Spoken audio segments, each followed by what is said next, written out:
পৃথিবীতে যদি কোনো ফকিন্নি দেশ থাকে সেটা হচ্ছে ভারত।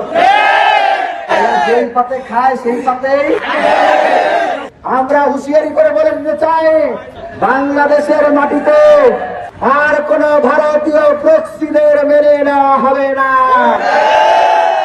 2024-এ যেভাবে আমরা ভারতের প্রক্সি সেবাদাসী হাসিনাকে খেলে দিয়েছি,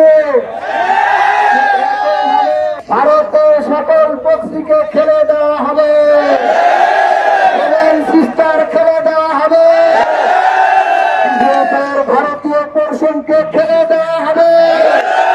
বন্ধুরা, তোমরা ভালো করে দেখলে ভিডিওটা, বাংলাদেশে কয়েকজন ইঁদুর গোষ্ঠীর দলনেতা কি বলছে, 7 সিস্টার দখল নেবে, আর পৃথিবীর সব থেকে ফকিরনি দেশ হচ্ছে আমাদের ভারত। তুই ভাই কি ভাই কোন ধরনের নেশা করো ভাই? কোন গাজার সাথে কি ওই ড্রাগস ফ্রাগস মিশিয়ে তারপরে দুধের সাথে মিশিয়ে তারপরে খাও নাকি? তোমার কোনো আইডিয়া আছে ভাই? ভারতবর্ষের ভূগোলের তলায় থাকো, এটা মাথায় রাখো।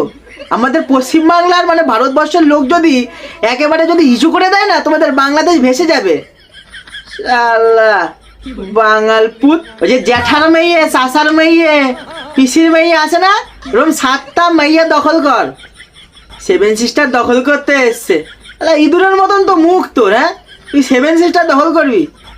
আমাদের ভারতবর্ষে যদি কয়েকটা বাচ্চা যদি তোর পিছনে তাড়া করে না, তাও পালানোর দিক পাবি না। শালা ছাগল।